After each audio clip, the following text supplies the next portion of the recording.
Faqat atirdan keyingi olinadigan emotsiya.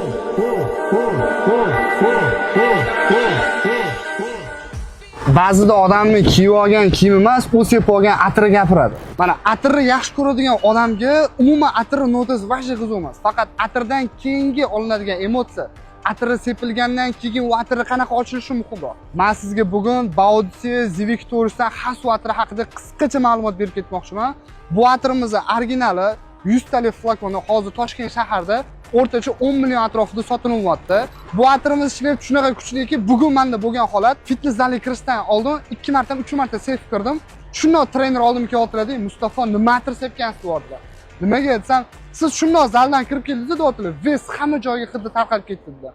Sraz o'sha paytda o'zida akamlar 50 talik Hasuni xarid qildilar. 50 millilitrligini 2 million so'm, 30 millilitrligini 1,5 million so'm qilib bermoqchimiz. Butun O'zbekiston bo'ylab dastlabki bepul.